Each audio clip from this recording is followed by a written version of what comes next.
नमस्कार, आप देख रहे हैं हिंदी सवेरा न्यूज और मैं हूं आपके साथ ज्योति कनौजिया। आइए नजर डालते हैं खबर की ओर। यमुना जल शुद्धिकरण को लेकर मथुरा जिला अधिकारी को मांग पत्र सौंपा। मथुरा में अखिल भारतीय तीर्थ पुरोहित महासंघ ने यमुना शुद्धिकरण को लेकर मथुरा जिलाधिकारी को मांग पत्र सौंपा।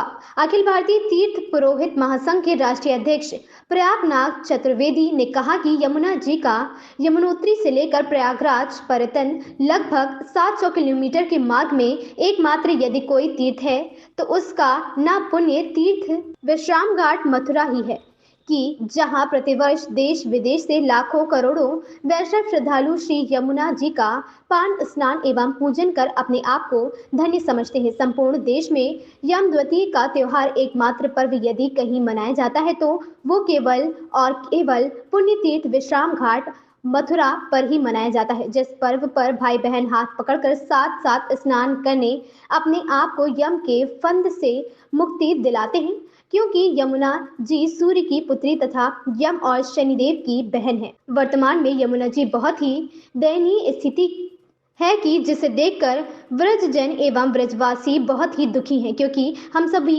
यमुना जी को अपना आराध्य मानते हैं। प्रताप सिंह की रिपोर्ट। जिलाधिकारी कार्यालय आए, अपना परिचय देते हुए बताएं कि आज क्या समस्या को लेकर आप आए। मैं कपिल आनंद चतुर्वेदी, राष्ट्रीय उपाध्यक्ष BCNS यानी कि भारतीय चरित्र निर्माण संस्थान। मेरी पीड़ा या हम सभी की पीड़ा एक ही है, क्योंकि एक पुत्र अपने जीवन में सब कुछ सह सकता है, लेकिन जिस माँ ने अपनी कोख में हमें रखकर जन्म दिया है उसकी कराह और उसके चीत्कार को वो बर्दाश्त नहीं कर सकता है। तो आज हमारी माँ जिस पीड़ा से ग्रसित है और जैसे वो चीत्कार कर रही हैं तो दिल करता है कि हम जिंदा न रह के मर जाएं, क्योंकि हम असहाय हैं।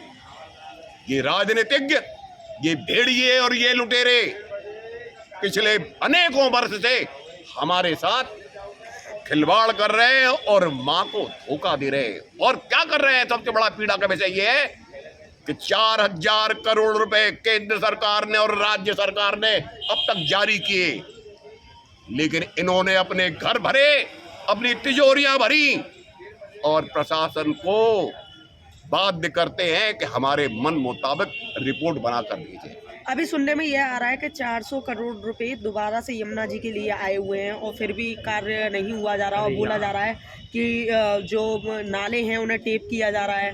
फिर क्या समस्या आ रही है? देखिए, पैसा तो 400 करोड़ तो बहुत छोटा है। मैं तो आपसे कह रहा हूँ कि 4000 करोड़ रुपए आ चुका है और इन्होंने सिर्फ इसे एक व्यापार बना लिया है। जैसे कुछ इन्वेस्टमेंट आदमी करता है अपने फायदे के लिए, तो इन्होंने यमुना को एक व्यापार का स्वरूप दे दिया है। अब जो 400 करोड़ आएंगे वो भी 4 रुपए खर्चा होंगे और बाकी सब बंदरबाट हो जाएंगे। अब जो समस्याएं क्या समस्याएं? यमुना दूषित नहीं साहब, पीड़ित है। देखे ना, आज पान करना तो छोड़िए, माँ की तरफ देखना भी ऐसा लगता है कि हमें कहीं बॉम्ब डिग ना हो जाए, उल्टी ना हो जाए। हमें कहीं क्यों कि जल से ऐसी बदबू आती है कि जैसे कोई नदी नहीं, कोई गटर बह रहा है। जब महापौर विनोद अग्रवाल जी आए थे तो उन्होंने बोला था कि सबसे पहले मैं यमुना का कार्य कराऊंगा। फिर क्या देखने को मिल रहा है? देखिए, मेरी पृष्ठभूमि संघ से है। मेरी संघ आयु 60 साल है। मैंने आपातकाल काटा, मैंने गौ रक्षा आंदोलन में तिहाड़ में 1966-67 में जेल यात्रा की। मैंने राम जी के लिए 10 बार जेल गया, लाठी खाई, जेल यात्राएं की।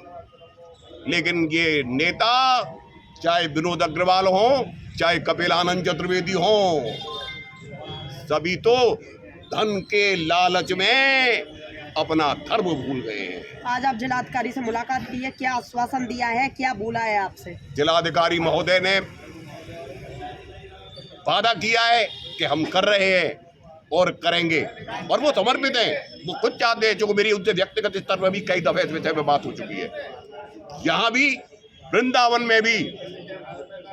पर चीज वही है कि ये नेता हर अधिकारी को काम करने से रोकते हैं। अगला कदम क्या होगा आपका अगर ये मांगे आपकी पूरी नहीं? आज हमने जो ज्ञापन दिया उस पर स्पष्ट लिखा है कि इतना समय जिसमें हमने लिखाया, अगर आपने कोई उचित कार्रवाई नहीं की तो हमारे पास आखिरी एक ही रास्ता रह जाता है कि हम अपने प्राणों का उत्सर्ग इस माँ के चरणों में कर दें। तो इसके लिए अगर मेरे जैसा या कोई अन्य कार्यकर्ता, मैं तो मरने को तैयार हूं कि मैं समझूंगा कि जिस कोख से, माँ की कोख से मुझे जन्म मिला, मैं उसकी पीड़ा में अपने प्राण दे के जा रहा हूं, तो मैं मरूंगा नहीं। मेरी माँ का कोख गर्वित होगी और जहां भी मैं जाऊंगा वहां मेरा स्वागत होगा कि ये पुत्र अपनी माँ के लिए अपनी जिंदगी को नौछावर कराया। तो फिर चतुर्वेदी हम हमारी संस्था जो है यमुना बचाओ में करीब 20 वर्ष से लगी हुई है और हमारे काफ़ी प्रयास हमने किए हैं और किए जा रहे हैं और करेंगे।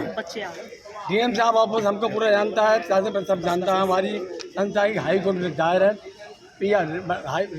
Dial number PI number 70205/2010।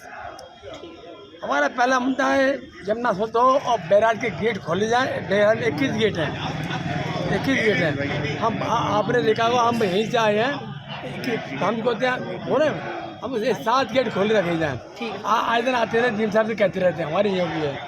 अब वो पूरी हो जाए तो यमुना बहती है तो अच्छी बात है। सेकंड वाली तो कहते भी हैं बहता पानी रुका तो गंदा हो। ठीक है, आज आप आए हैं फिर यमुना जी की मांग को लेकर, क्या कहेंगे उसको लेकर?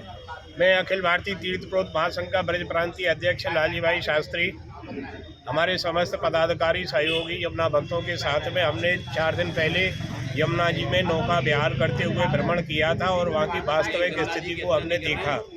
वहाँ की वास्तविक स्थिति देख करके तो हमको ये लग रहा है कि हमको अपने प्राणों की आहुति दे देनी चाहिए और हमको जीने का कोई भी अधिकार नहीं है। और ये जो इतने रुपए आते हैं कहाँ जाते हैं उससे हमारा क्या कोई संबंध नहीं है। हमें तो यमुना विशुद्ध रूप में दर्शन दे, ये हमारी जो है एकमात्र मांग है। अगर ये ऐसा नहीं हुआ तो हम अपने प्राणों की आहुति दे देंगे। इस खबर में बस इतना ही। बने रहें हिंदी सवेरा न्यूज के साथ।